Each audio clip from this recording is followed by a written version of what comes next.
Olá pessoal, boa tarde, mais uma vez.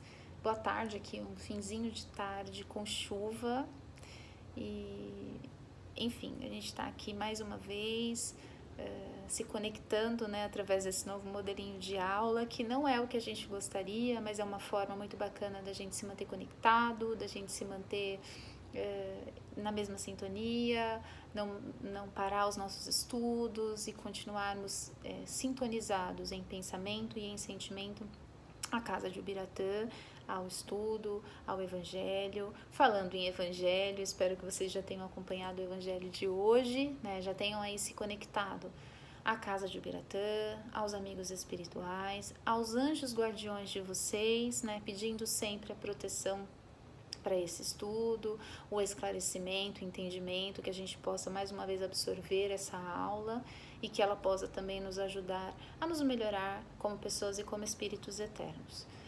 E falando da nossa aula, ela é uma continuação da aula da semana passada, né? Perguntas que se podem fazer aos espíritos, parte 2, é a aula 60, nessa apostila aqui. Ela está na página 178, não sei se todas as apostilas são iguais, mas essa está na 178. E só para a gente fazer uma breve lembrança do que a gente falou na aula passada, perguntas que se podem fazer aos espíritos. Então, nós falamos na aula passada que todas as perguntas podem ser feitas aos espíritos, mas perguntas que são com teores banais, pessoais, com brincadeira, sem seriedade, elas serão respondidas por espíritos, por irmãozinhos que estão na mesma sintonia, que vão responder sem nenhum compromisso com a verdade, que vão brincar com a nossa credulidade, brincar com a nossa vaidade, com o nosso ego, e não vão agregar absolutamente nada na nossa vida. Então, todas as perguntas podem ser feitas, sim, mas essas perguntas têm que ser feitas com teor moral, para trazer realmente esclarecimento, entendimento, e sempre voltadas à melhora, de preferência do coletivo, mas sim, nossa melhora pessoal, moral, intelectual, e elas podem ser feitas baseadas nisso, elas vão ser respondidas. E como é que a gente sabe que tipo de resposta eu estou recebendo? Através da moral dessa resposta, então do teor moral dessa resposta. Então, se essa resposta não agrega nada, não traz nada de efeito moral, não me auxilia a ser uma pessoa melhor, não me auxilia a me deixar em paz, a me deixar tranquila, não traz nenhum efeito moral, então ela também é uma resposta que está sendo trazida por irmãozinhos brincalhões, zombeteiros e tudo mais, tá? Então, entrando aí, continuando nesse teor das perguntas que podem ser feitas, ele fala aqui sobre perguntas sobre a saúde. Ainda mais nesse momento em que a gente está vivendo, né? Falando-se muito sobre saúde. A saúde é uma condição necessária para o trabalho que o homem deve executar na Terra. E por isso os espíritos ocupam-se dela de boa vontade. Ao dirigir-se ao espírito de uma celebridade médica, o encarnado não está garantido quanto a um bom conselho, visto que as celebridades, ou seja, as pessoas que têm nome, não são infalíveis e têm muitas vezes opiniões sistemáticas que nem sempre são justas e das quais a morte não as livra de repente. O espírito de um sábio, ademais, pode não saber mais do que quando estava na Terra, se não progrediu como espírito. A ciência terrestre tem bem pouca coisa ao lado da ciência celeste. Então, se a gente pode ficar impressionado ao olhar e ver que aqueles sábios que a gente conhecia na Terra, de repente são super humildes no mundo espiritual, porque moralmente, espiritualmente, eles não evoluíram nada. Então, aquilo que eles têm de sabedoria terrestre é quase nada, baseado na ciência celeste, aquela que os espíritos elevados conhecem. Então, muitas vezes a gente pode pensar, eu vou perguntar para vou invocar um médico, eu vou perguntar para ele coisas sobre doença, sei lá, sobre qualquer coisa, e talvez ele não tenha evoluído moralmente, ele saiba o mesmo que ele sabia quando estava aqui, que está disponível a todos. Ou, de repente, a gente chama alguém, um espírito, achando que ele vai trazer uma resposta elucidativa, e ele é todo metódico, e que ter passado para o mundo espiritual não mudou isso, e não traz nada que agrega, não traz nada de novo.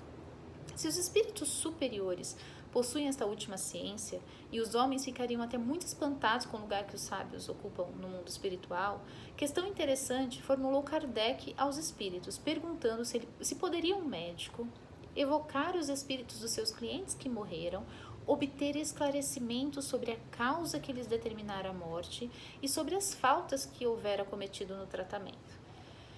E os espíritos responderam que isso seria muito útil, sobretudo se ele conseguisse assistência de espíritos esclarecidos para suprir a falta de conhecimento de certos doentes.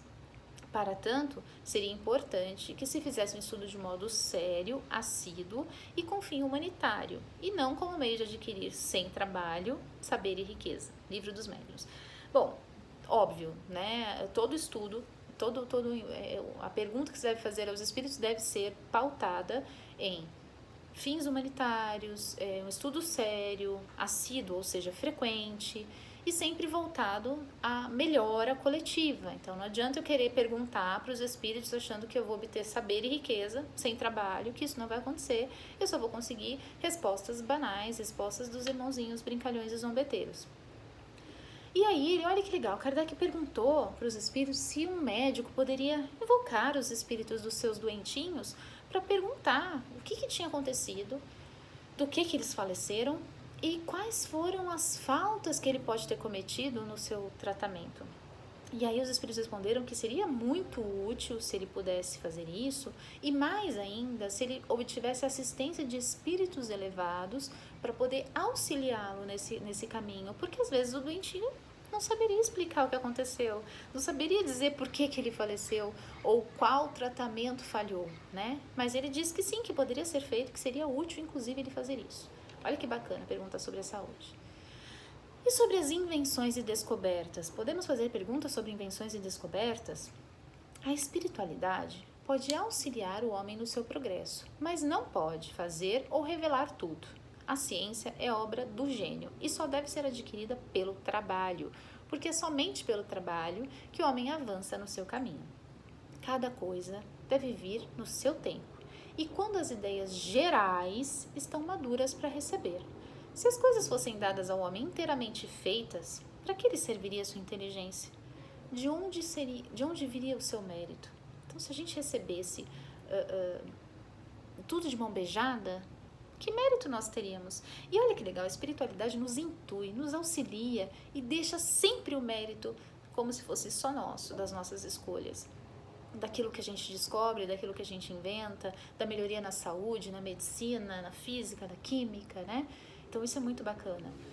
Mas se eles fizessem tudo, o que valeria a nossa inteligência? De que valeria nosso trabalho? Por que nós viríamos para cá nos esforçar se a espiritualidade vai nos dar de mão beijada tudo que a gente tem que descobrir?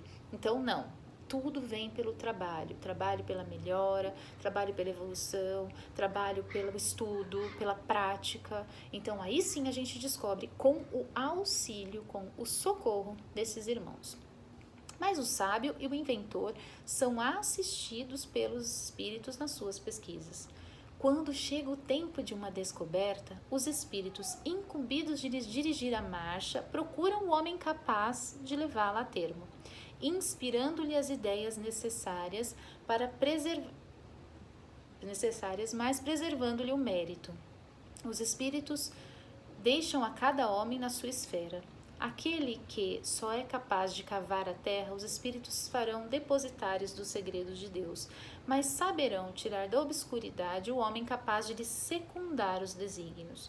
Por outro lado, é preciso ter cautela, quando a consulta não se reveste de maior seriedade, pois certos espíritos têm os seus sistemas a respeito da origem das coisas, os quais não valem mais do que os homens, que convém receber com maior reserva. Então os espíritos assistem, nos auxiliam, o sábio e o inventor, quando está próximo dessa descoberta. Falando nesse momento aí que a gente está vivendo, vamos falar de 100 anos atrás. 100 anos atrás é pouco tempo, né? Se a gente parar para pensar. Lógico, nós não temos 100 anos, mas é pouco tempo diante da evolução. Há 100 anos atrás, nós não tínhamos celulares, nós não tínhamos internet, nós não tínhamos Wi-Fi. Que dirá essa conexão feita, né, através de um vídeo gravado para falar com pessoas de outro lugar, de outros lugares. Isso não existia. Há 100 anos atrás é pouco tempo para a gente falar sobre descobertas que aconteceram. Mas há 100 anos atrás, nós, enquanto humanidade, não estávamos preparados para termos essa tecnologia. Então, tudo foi sendo preparado. A espiritualidade, que trabalha sem parar, já foi preparando, escolhendo aqueles que são capazes. Quem é que tá? Tem aquele que não tem capacidade, aquele fala, tem um que é capaz só de cavar a terra. Então, esse, dentro da sua capacidade, vai ser utilizado, mas dentro da sua capacidade. Então a espiritualidade vai já olhando quem é capaz de desenvolver, de buscar, de descobrir essa tecnologia para que nós possamos intuir, auxiliar e inspirar. E aí eles vão preparando. E aí quando o coletivo está pronto, a descoberta é feita. E eles sempre deixam o mérito na mão da gente, como se nós fôssemos realmente os autores dessa descoberta sem nenhuma ajuda, sem nenhum intermédio deles. Então, olha que legal. Há 100 anos atrás, ninguém ouviu jamais falar em tecnologia, Wi-Fi, internet, vídeos, gravar, falar com alguém pelo celular. Não existia essa tecnologia. E aí nós fomos nos preparando, a humanidade foi se preparando para esse momento, para viver esse momento que estamos vivendo, onde a internet está sendo muito mais utilizada, até por conta do isolamento. E as pessoas estão se falando mais via internet, via celulares, via chamadas de vídeo, via vídeos, conferência. Enfim, isso foi sendo preparado. Então, a espiritualidade responde sobre descobertas e invenções desde que nós tenhamos esse entendimento, que nós estejamos preparados, desde que o nosso intelecto esteja pronto para isso. Então, se eu estiver pronta, apta a fazer uma descoberta, essas ideias já vão estar intuídas no meu inconsciente, isso vai virando ideias, vão sendo amadurecidas, e aí em determinado momento eu posso fazer essas perguntas para esses espíritos e eu vou ser auxiliada por eles, inclusive, porque é o que eles fazem de forma por trás dos bastidores, né? Enquanto a gente está lá no palco, eles estão por trás dos bastidores fazendo o maior trabalho, que é nos auxiliando, nos intuindo, nos inspirando para chegar aos resultados. Perguntas sobre tesouros ocultos. Nós falamos isso também na aula passada sobre perguntas sobre riquezas, né? Então vamos falar sobre o que eles falam sobre tesouros ocultos. Os espíritos superiores não se ocupam de indicar tesouros ocultos. Você já imaginou um espírito superior, aquele que está ali voltado ao trabalho de auxílio à humanidade, ter tempo para ficar indicando tesouros para alguém? Eles não se ocupam de indicar tesouros ocultos, mas os brincalhões muitas vezes indicam tesouros que nem existem, ou podem ainda indicar um lugar totalmente diferente de algum que exista de verdade. Mas isso tem a sua utilidade, que é mostrar para nós que a verdadeira fortuna está no trabalho, que ninguém enriquece sem trabalho, que fortuna vem através do trabalho, disciplina e merecimento, que sem isso a gente não vai alcançar nenhum tesouro oculto. Se a providência destina riquezas ocultas a alguém, essa pessoa as encontrará naturalmente e não de outra forma. Somente os espíritos ainda não desmaterializados, ou seja, apegados à matéria, avarentos, que esconderam seus tesouros. Já pensou aquela pessoa que a vida inteira escondeu dinheiro embaixo do colchão? Foi avarento, nunca ajudou ninguém, nunca fez nada apegado à matéria. Quando ele desencarna, muito natural que ele viva ali cercando aquele tesouro com medo de que alguém esconda, que alguém encontre, que alguém faça alguma coisa com aquele dinheiro. Então, eles, depois de mortos, eles vão vigiá-los e guardá-los. Daí existe a crença de espíritos guardiões de tesouros ocultos, que na verdade são espíritos avarentos que não querem que ninguém encontre aquele tesouro, porque a vida inteira ele guardou aquele dinheiro e ele não quer que ninguém encontre. Mas existem também os espíritos encarregados de lhes dirigirem as transformações interiores, os quais, por alegoria, né, por fantasia, foram transformados em guardas de riquezas naturais. Lembra? Se a providência divina, se lá nos planos que a gente tem para a nossa existência está dizendo que eu vou encontrar um tesouro, ele vai ser encontrado de forma natural. Eu não vou precisar sair numa busca, numa jornada para encontrá-lo. Eu vou encontrar de forma natural. Então, existem esses espíritos que vão aparecer e que vão dirigir essas transformações e que são guardas das riquezas que foram transformadas em guardas de riquezas naturais. Entretanto, como diz Emmanuel, cada criatura humana surge do berço para descobrir os talentos que traz. Olha que bacana. nós nascemos num berço para descobrir os talentos que trazemos na nossa vida.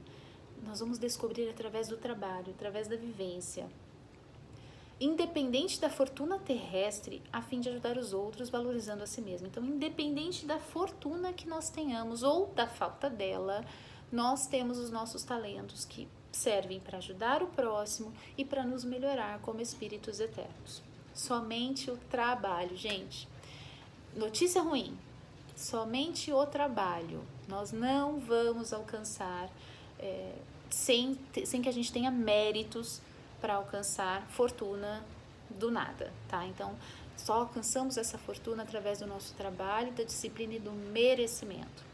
Somente o trabalho consegue formar os verdadeiros tesouros da vida.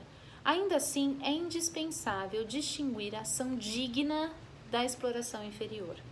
É preciso saber que produzir, a fim de saber para onde se dirigir, porquanto o próprio Jesus afirmou convincentemente: onde guardares o vosso tesouro, tereis retido o coração. E as palavras do Mestre Divino tanto se referem às claridades do bem quanto às sombras do mal. Completa Emmanuel.